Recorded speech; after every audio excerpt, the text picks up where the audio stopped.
crecimiento es netamente de seres humanos, en un pueblito, en una ciudad. Se llama ciudad cuando el pueblito o el pueblo tiene más de 2.000 habitantes. Cuando tiene menos de 2.000 se llama pueblo, pero cuando ya tiene 2.000 o más se llama ciudad. También se llama fiebre de la jungla. Se denomina fiebre de la jungla, ¿por qué? Porque primeramente es una zoonosis, padecen los primates, los monos en nuestro país, el mono aullador, el mono manechi, y estos monos son los que enferman y mueren los monos también con la fiebre amarilla.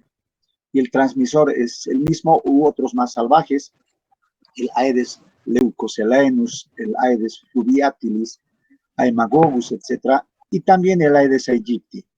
De mono a mono transmiten si están en fase de viremia. Por eso se llama fiebre de la jungla. Pero nosotros también podemos padecer la fiebre de la jungla porque este mosquito va al monito o al mono, pica en la fase de viremia. Después de 8 a 14 días este mosquito puede picar a una persona, a un humano, y le transmite a partir de los monos. También se llama fiebre amarilla selvática, o sea, fiebre amarilla selvática. Y vómito negro. ¿Por qué? Porque las personas presentan este famoso vómito negro y peligroso y después de ello fallecen entre el 6º y 8º día. Y también por este síntoma tan representativo de la hemorragia masiva se llama a la enfermedad como vómito negro. Y finalmente arbovirosis. Ya saben ustedes que arbovirosis significa procedente de artrópodo. En este caso, el virus procede desde el mosquito, como en este caso está sucediendo.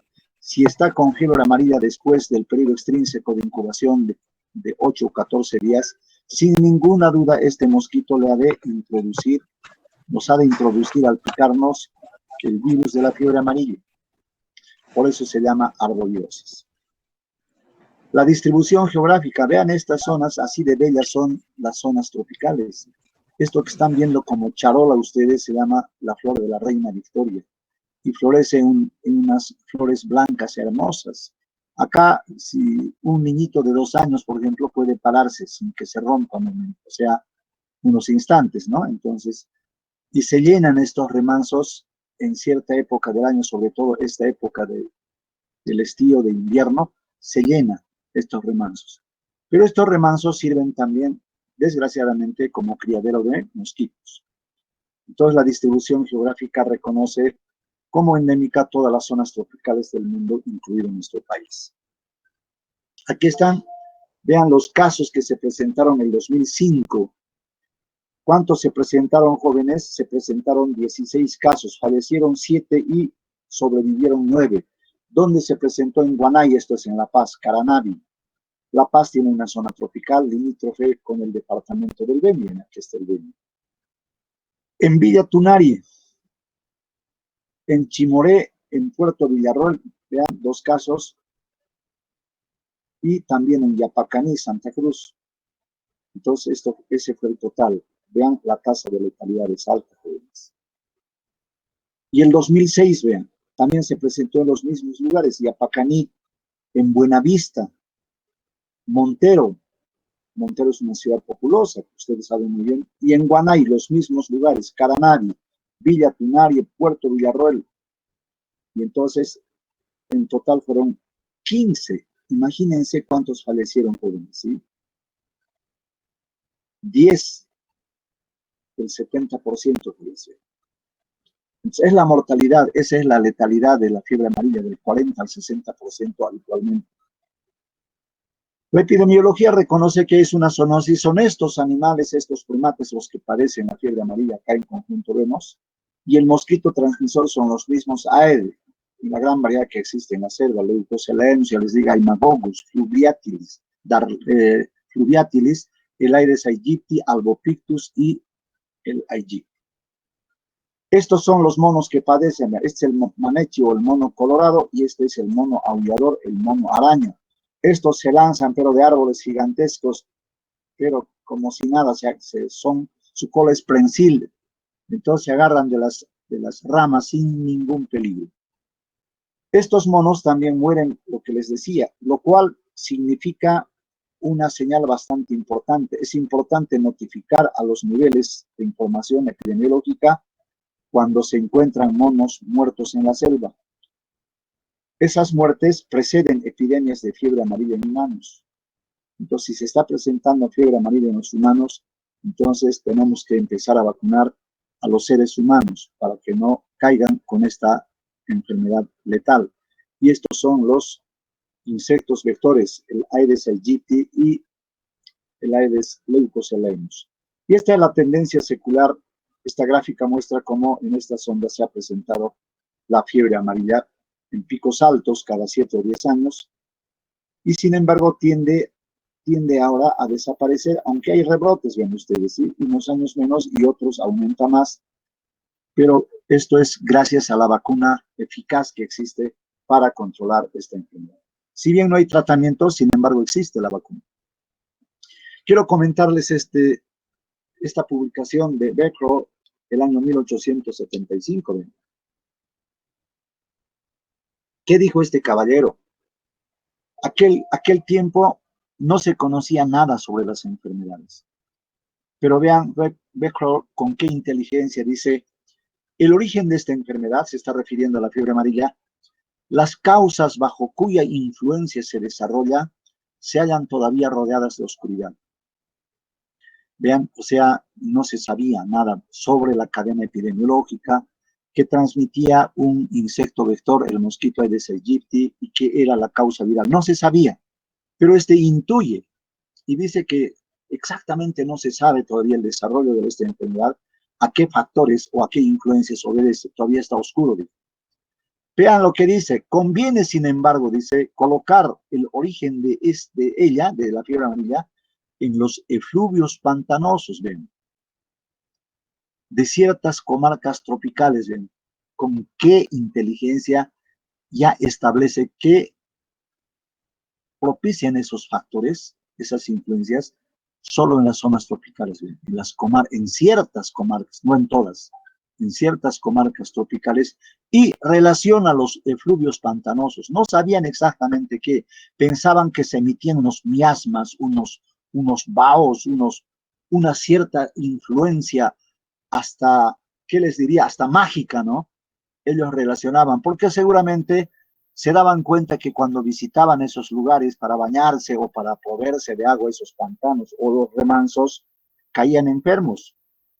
Pero ahora sabemos que esos remansos de agua son criaderos de estos mosquitos, y los mosquitos, tanto los que transmiten el paludismo y en este caso la fiebre amarilla, pululan, ¿cierto?, como nube en esos remansos, ¿sí? En la mañana a las 6 de la mañana, otros al mediodía, otros al atardecer, pero como nube. Entonces vean, si una persona va y se expone a la picadura de esos mosquitos, no cabe duda que podía adquirir esa enfermedad. Concretamente, Beckrell está hablando de la fiebre amarilla, entonces vean, de los efluvios pantanosos. Ya relacionaba, y además las comarcas tropicales. ¿Qué dice? Una vez desarrollado bajo esta u otra influencia, está hablando de los efluvios pantanosos y tal vez otra que se desconoce. Miren lo que dice: no es menos cierto que la fiebre amarilla se propaga con gran facilidad. Ahí acepta que con mucha facilidad en esa comarca se transmite la fiebre amarilla. Hoy, ¿cómo conocemos eso? Lógico, si estamos en el Chapare, en esas zonas, por ejemplo, en La Paz, en Guanay, si estamos, por ejemplo, en el Chapare, en Villa Tunari, Puerto Villarroel, o en Yapacaní, o en Montero, en esas zonas amarílicas o zonas de gran prevalencia de fiebre amarilla, están dados todos los elementos de la cadena epidemiológica: el clima, la altura, la humedad, para que viva el mosquito Aedes aegypti. Está entonces el virus dentro de este mosquito y también dentro de las personas enfermas. Entonces, se han dado todos los elementos y está la población sana que va a ser víctima. Entonces, como se da con mucha facilidad, entonces el mosquito va transmitiendo de una persona a otra en plena fase de viremia. Entonces, eso es lo que está reconociendo, dice. No es menos cierto entonces que en estas zonas, en estas comarcas tropicales, dice, y bajo esas influencias que no conocía todavía, se propaga con gran facilidad. Y la última observación, brillante, que dice, esta propagación se hace por miasmas, dice, o sea, los miasmas o miasmas consideraban aquellas que fluían de los pantanos o en ciertas horas o de los mismos enfermos, el sudor, la hemorragia, los emuntorios, el, eh, la orina, el excremento de las personas, ellos sospechaban que podían ser mecanismos de contagio, pero por eso llamaban los miasmas, que en este caso dice, no están dotados de gran poder para transportarse lejos, o sea, no están dotados para transportarse lejos. Es obvio, si hay una epidemia en el Chaparé, difícilmente esta epidemia de llegar a La Paz, porque en La Paz no existe, no hay selva en La Paz, ¿no es cierto? No hay mosquitos. En la ciudad de Sucre tampoco. Entonces vean con qué claridad e inteligencia Bechdel, el año 1875, establecía los límites de esta enfermedad, aunque no sabía a ciencia cierta cuáles eran los elementos de la cadena epidemiológica. Pero una intuición brillante. Se daba cuenta que no se traslada a lejos, ¿sí? Solamente en las comarcas tropicales, ahí en ciertos lugares se transmitía con facilidad. La etiopatogenia, ¿qué vamos a decir? Ahí está la maqueta del virus, con su material genético, las proteínas de la cápside, y tenemos las glicoproteínas de envoltura, la E y la M, ¿sí? Glicoproteína M matriz y la glicoproteína de envoltura. Tiene una forma icosaédrica, es pequeño este virus de 40 a 60 nanómetros, una membrana bilipídica, que podemos observar esa membrana bilipídica en celeste bajito, una circunferencia exterior y una circunferencia interior conforman la bicapa lipídica. 3 proteínas de la matriz, de la cápside y de la envoltura, que ya esta es una proteína de la cápside, esta es la proteína matriz, una glicoproteína matriz, y esta es la glicoproteína de envoltura. El genoma está constituido de ARN con un tamaño de 12 kilobases. Eso es lo que podríamos decir, jóvenes, de la estructura de la fiebre, del virus de la fiebre amarilla. Esto que vemos a la derecha es un macrófago. El histiocito es un macrófago del tejido conectivo conjuntivo.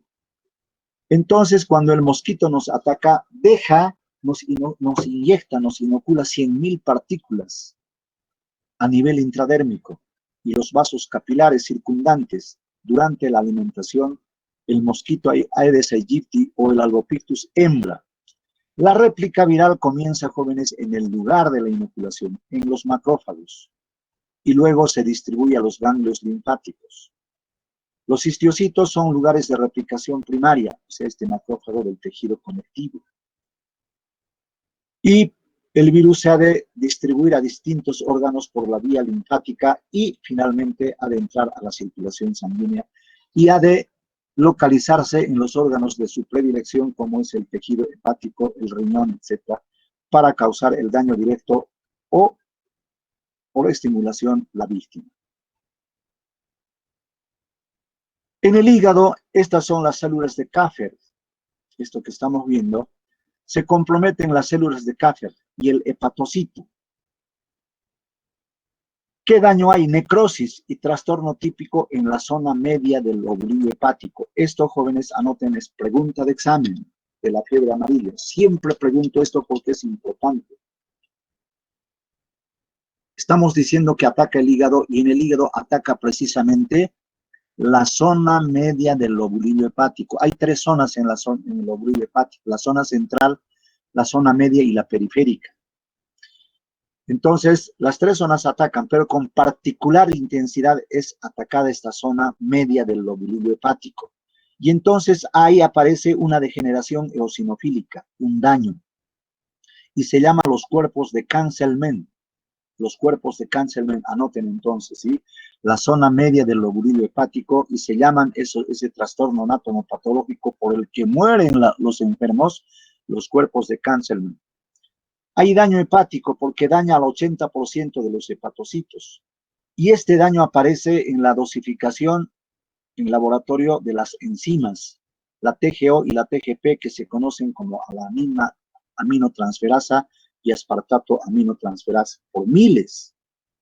Entonces, ¿qué significa? Habitualmente no sobrepasan 36 o 40 unidades internacionales, pero cuando hay necrosis, esas enzimas aumentan y podemos dosificar 300, 500, 1000, 3000, 5000, hasta 7000.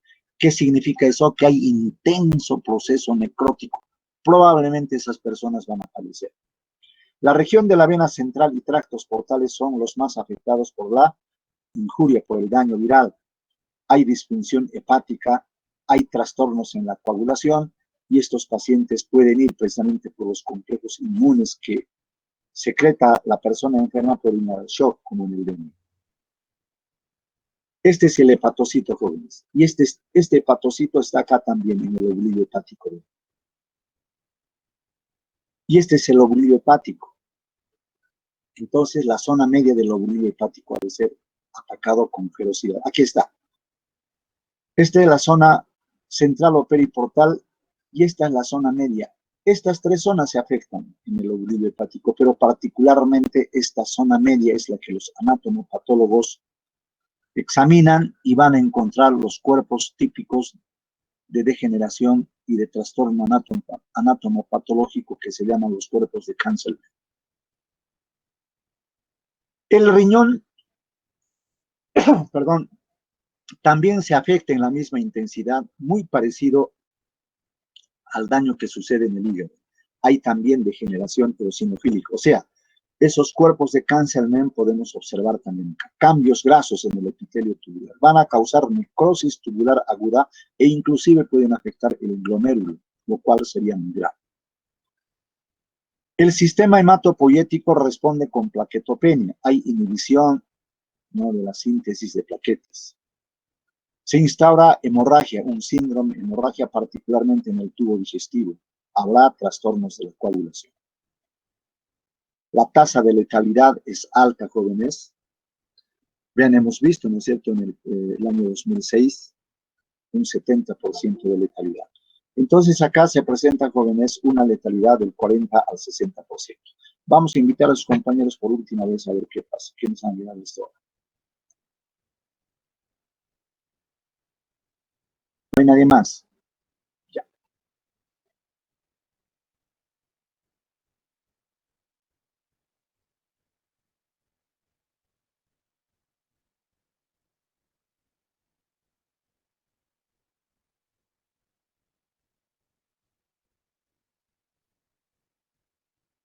El miocardio es otro órgano importante, la fuerza contráctil del corazón que se afecta, y entonces va a haber trastornos. El ritmo, ¿no es cierto? Va a haber, generalmente hay taquicardia, un ritmo miocárdico, y en casos graves, si se afecta el sistema excitoconductor, podrá haber bradicardia. Pero vean cómo se afecta el volumen minuto y consecuentemente disminuye el gasto cardíaco. Diátesis hemorrágica, o sea, trastornos en la coagulación. Van a aparecer petequias, van a aparecer equimosis o, francamente, hemorragia. Va a haber decremento de los factores dependientes de la vitamina K. Estamos hablando del factor 2, del factor 7, 9 y 10. Hay disfunción plaquetaria y disminución cuando las plaquetas disminuyen por debajo de 100.000 y llegan a 50.000, van a causar coagulación intravascular diseminada.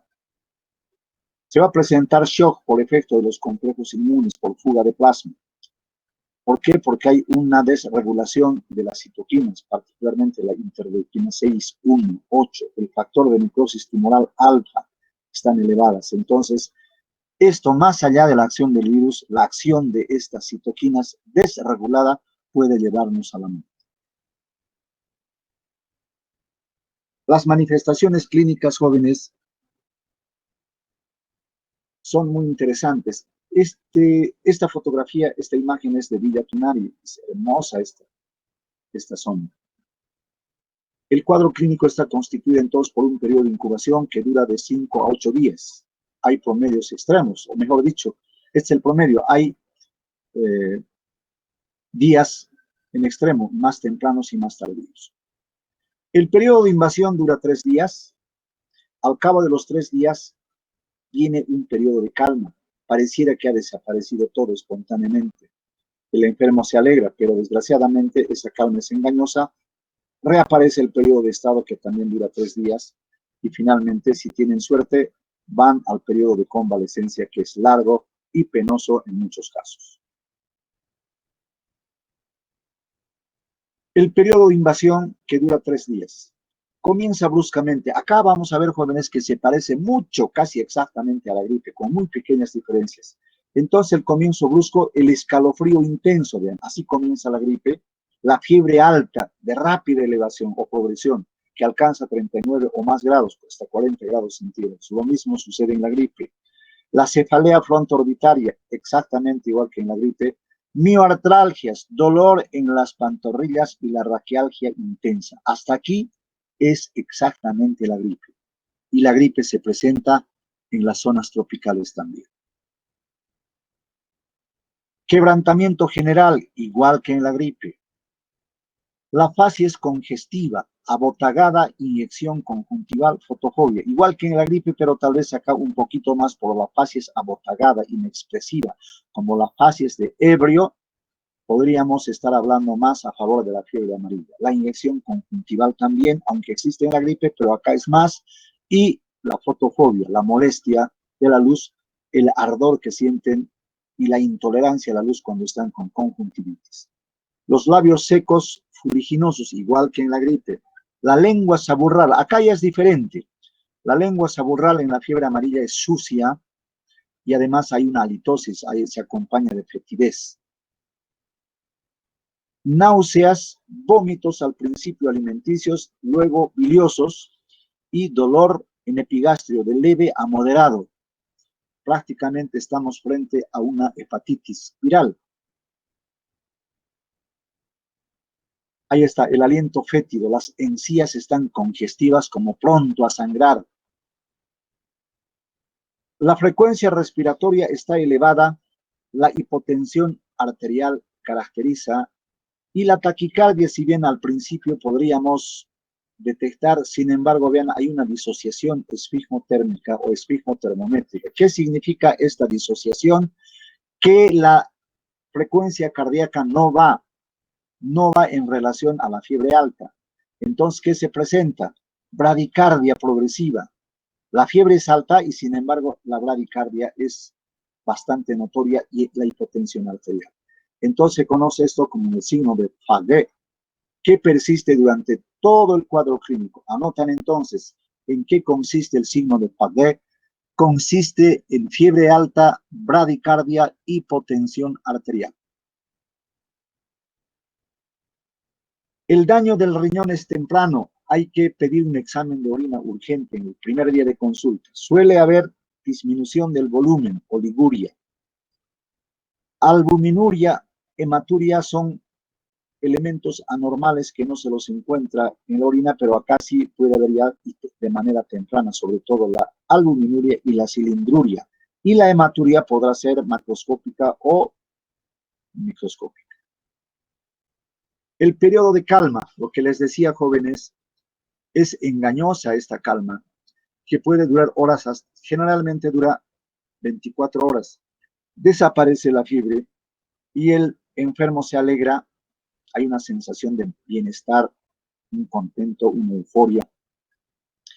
Pero como decíamos, esta calma es engañosa, puesto que inmediatamente recrudece la sintomatología y va a progresar al siguiente periodo, o sea, al periodo de estado. El periodo de estado, entonces, la fiebre se eleva rápidamente, otra vez 39, 40 grados centígrados.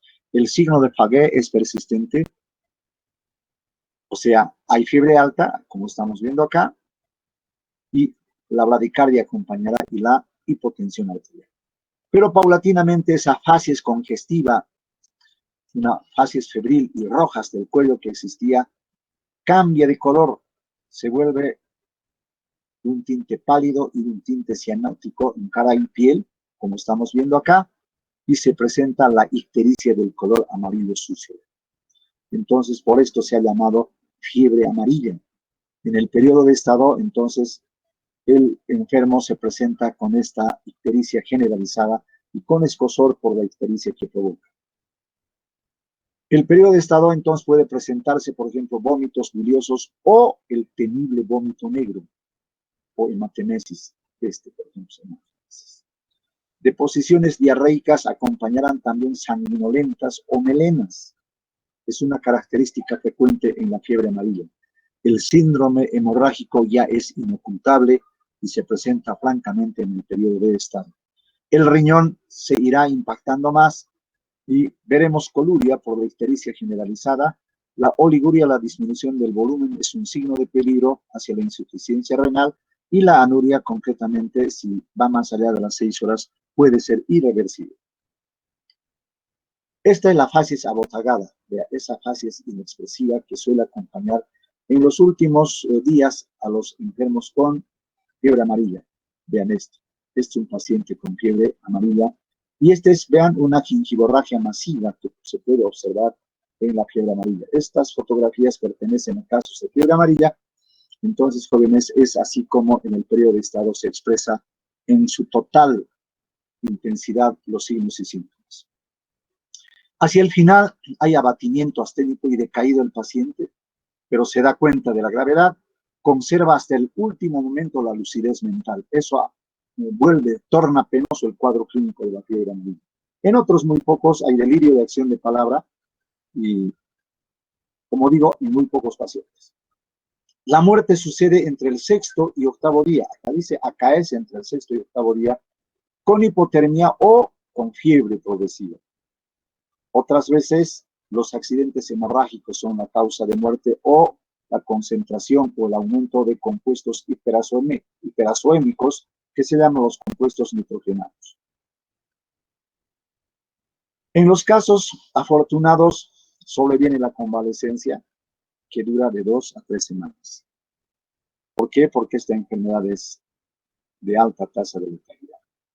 Aquí está un enfermo, con el permiso correspondiente de la autora para que sea utilizada esta fotografía, un enfermo con fiebre amarilla en Santa Cruz.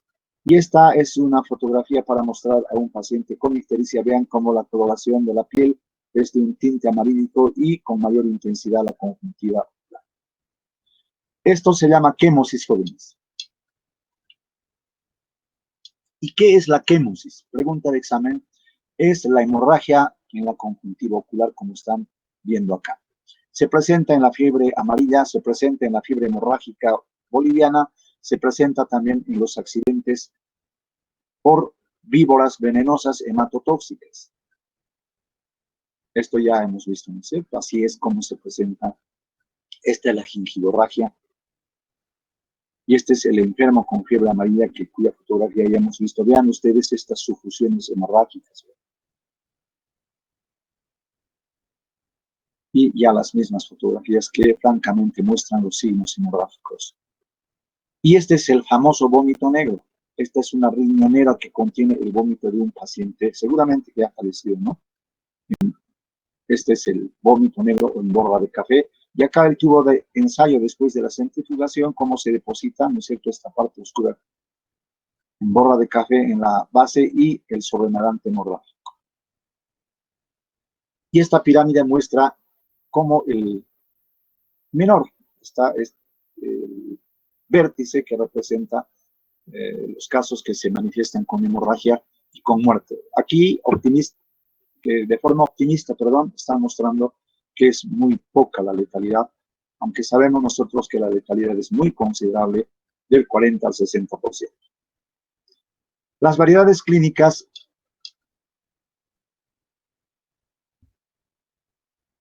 detectan o toman en cuenta a la variedad común, que es la más frecuente, la que acabo de describir. También hay las inaparentes, para aquellos casos afortunados que son leves, y las abortivas que abortan, o sea, son incompletas las manifestaciones. Y desgraciadamente la cuarta variedad, acá, fulminante o sobreaguda, que no dan tiempo siquiera a diagnosticar, entre 48 y 72 horas concluye con la vida de los enfermos. El diagnóstico. Como comprenderán, jóvenes, el diagnóstico de esta enfermedad emplea el método clínico como el método más importante. Para ello que emplea la patomorfosis de la enfermedad. ¿Qué significa esto?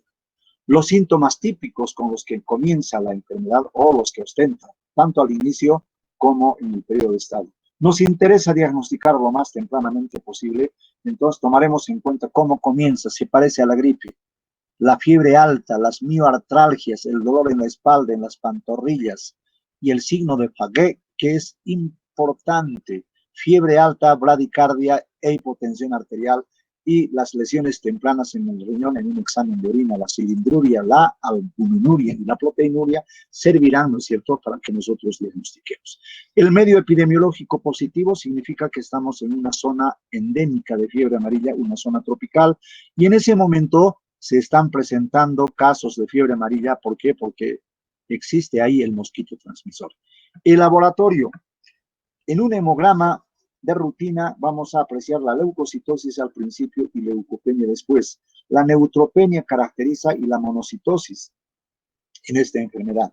La urea está aumentada, urea creatinina, hiperaminoacidemia por la destrucción de las proteínas y la hipocalcemia y la hiperpotasemia son elementos que hemos de encontrar. Disminuido el calcio y el potasio aumentado.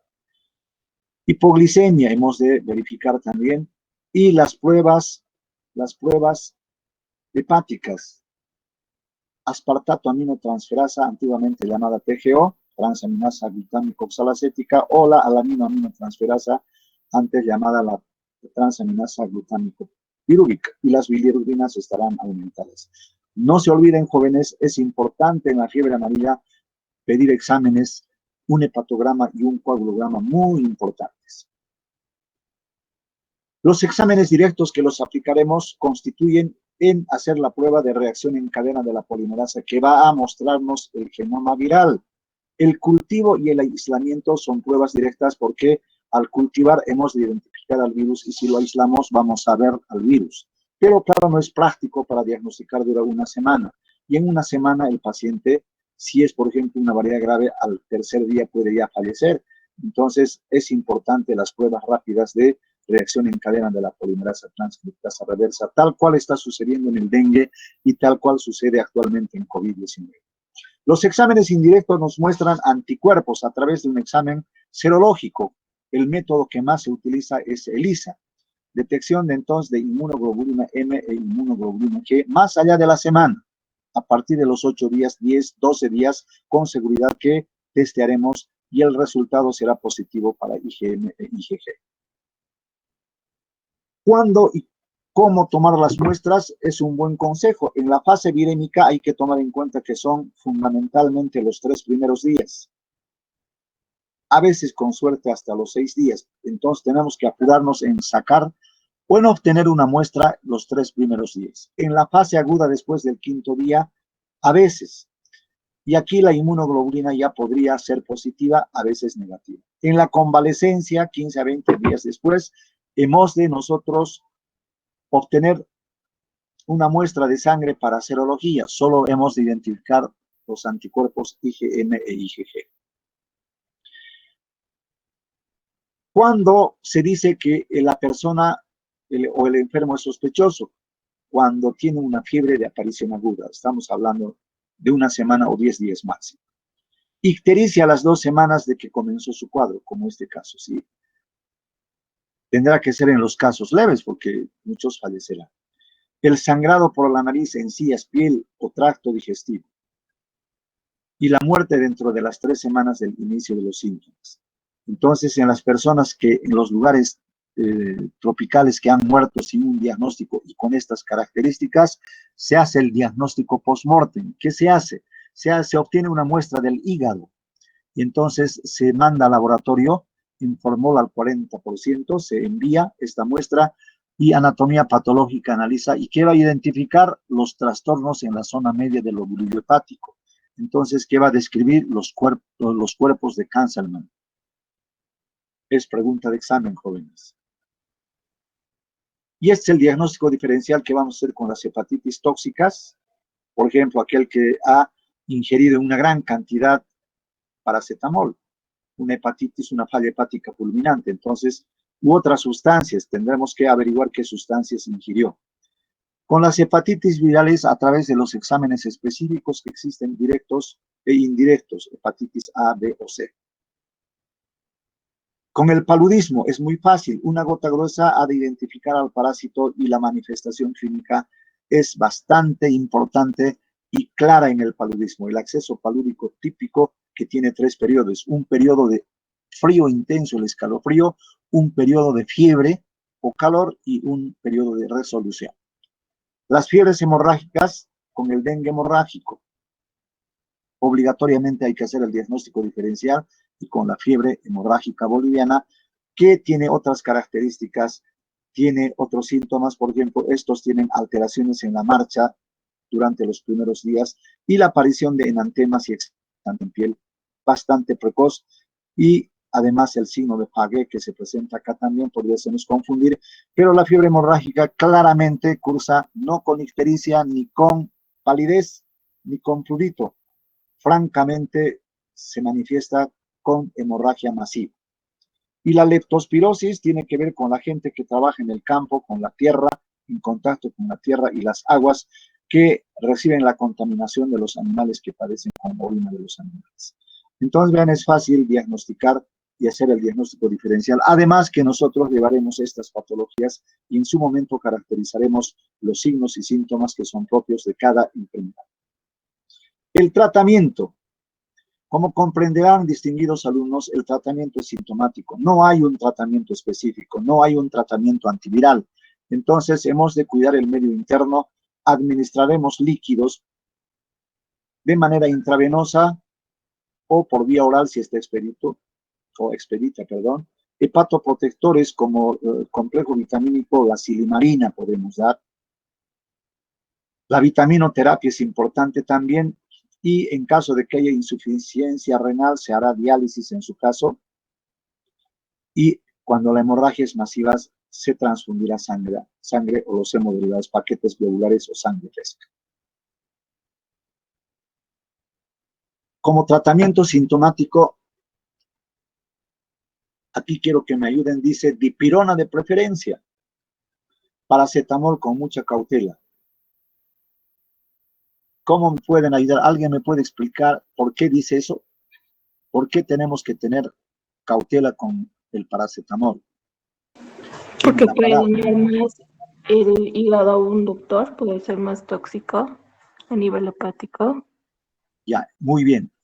Así es, querida amiga. Entonces, el paracetamol puede causar la falla hepática fulminante si nos equivocamos en la dosis, es hepatotóxica. Entonces, así sea en esta dosis, si estamos frente a una hepatitis, entonces preferible utilizamos la dipirona. La dipirona, que es la novalgina, no tiene este efecto de daño hacia el hígado, pero sí tiene un efecto adverso que causa agranulocitosis o hipogranulocitosis. Disminuye los granulocitos o inhibe la hematopoiesis, pero no es frecuente. A pesar de ese riesgo, pero como estamos frente a un daño hepático, tenemos que utilizar con mucha cautela, o no utilizamos el paracetamol y preferimos otro aire.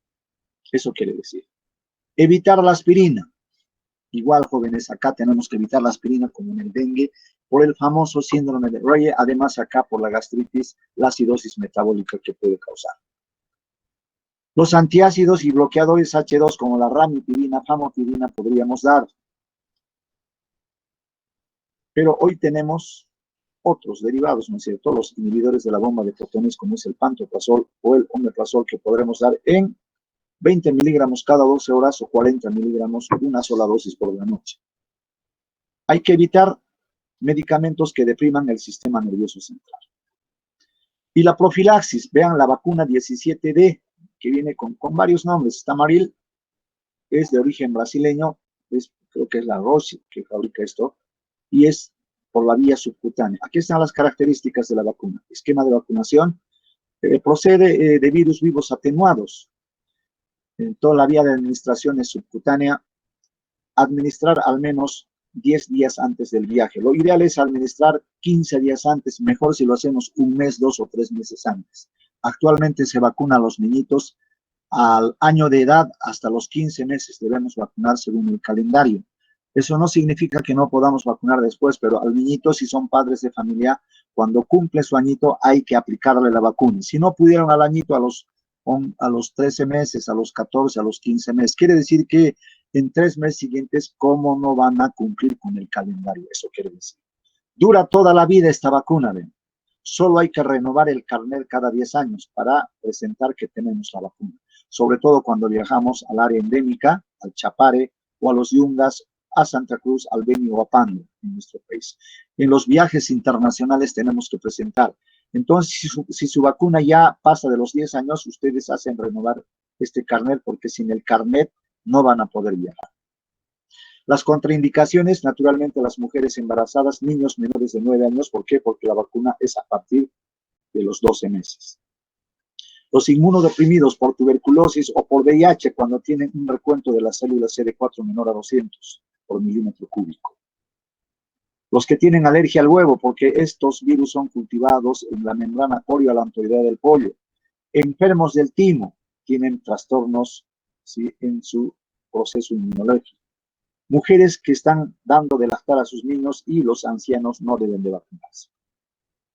El calendario de la vacuna jóvenes, niños a partir de los 12 a 15 meses de edad, tal como les he dicho, y también los adultos 15 días antes de ingresar a la zona endémica de fiebre amarilla. Esto es lo recomendable. ¿Qué significa 15 días? Cuando nos administran esta vacuna, en 15 días ya tenemos un buen título de anticuerpos defensores, neutralizantes contra el virus. No nos va a pasar nada. Y el control que se hace es esta fumigación. El entorno, la fumigación intradomiciliaria, el entorno, para eliminar a los insectos transmisores. Y este era antes de que se asfalte el camino rumbo a Trinidad, rumbo al Beni. Ven, qué belleza. Es como una mesa de billar donde solo tienes que trazar el camino y ya. Y ahora es asfaltado este camino. Y muchas gracias, jóvenes. Eso es todo lo que yo puedo exponerles, jóvenes. Si no hay preguntas, ¿hay preguntas o no? Doctor, disculpe, en los casos que mencionó que no se puede aplicar la vacuna en mujeres embarazadas, niños menores, ¿qué se haría en ese caso? Bueno, en ese caso no tendrían que viajar. ¿Sí? La mujer embarazada, si tiene vacuna, podría ir. ¿Por qué, me dirás tú? Porque si ella tiene vacuna, está contraindicada solo por el producto. Y si está dando, a ver, vamos con la mujer embarazada, si ella tiene vacuna, ella se protege, entonces no va a pasar nada a su producto, ella puede viajar. Claro, el embarazo tiene otras regulaciones, dependiendo, a partir del 6º mes no permiten que viaje ninguna embarazada por riesgos que significa ello, ¿sí? Tienen que tener permisos especiales o van con médico o notifican al médico cuánto tiempo dura el vuelo. Por ejemplo, a Europa no podría ir porque dura como 11 a 12 horas.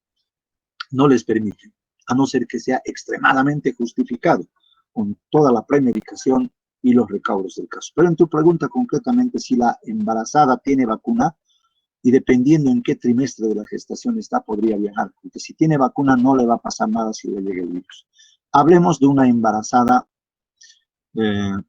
o mejor dicho, de una mamá que está haciendo lactar. Si la mamá tiene vacunas y el niñito tiene, a ver, pongámosle, tiene 4 meses de vida, puede viajar. Ahora yo les haré preguntas. ¿Por qué puede viajar el niñito si el niñito no tiene vacunas? Porque le estaría transfiriendo mediante la leche anticuerpos al niño. Muy bien, hijita. Pero ¿y por qué 4 meses? Porque mayormente los anticuerpos que le pasa a la madre duran hasta 6 meses. Muy bien, hijita. ¿Qué te llamas, amorosa? Ámbar Jorge, doctor. Muy bien, Ámbar, te felicito, hijita. Sí, ese conocimiento solvente deben tener. A eso se llama la transferencia pasiva de anticuerpos. ¿Y cuál es el anticuerpo que solo puede transmitir la mamá? La IgG, la inmunoglobulina G, porque es pequeñita, es de bajo peso molecular. La inmunoglobulina M no puede transferir porque es grandota esa inmunoglobulina. Es como que ustedes quisieran hacer pasar a un conejo por el ojo de una aguja. ¿Pudieran? Ya, eso estoy comparando el gran peso molecular. En cambio, la IgG sí puede transferir la mamá a través de la circulación materno-fetal. Entonces dura 6 meses solo porque es de su mamá. Porque en el caso de la plasmaféresis, como son proteínas de otra persona extraña, el organismo cuando es de su mismo grupo tolera, pero solo por 14 días, vean ustedes. Nuestro sistema inmunológico empieza a destruir y a partir del 8º día, en el caso de COVID, por ejemplo, ya tenemos anticuerpos y esos anticuerpos inmunoglobulina M y G los destruyen. Por eso no es aconsejable en la 3ª semana hacer la plasmaféresis en pacientes COVID. ¿Cuándo debemos aplicar? En los primeros 10 días, cuando es necesario. Exactamente en la 1ª semana, entonces el plasma tendrá un efecto protector. Bien, ¿qué hora tienen, jóvenes? Ya son las 9, doctor. Allá. Muy bien, entonces vayan con prontitud a su clase. Próximo tema, jóvenes, fiebre hemorrágica boliviana. Anótense. Hasta luego, jóvenes, pórtense bien. Hasta luego. Hasta luego, doctor. Hasta luego, doctor. Adiós, adiós. Doctor.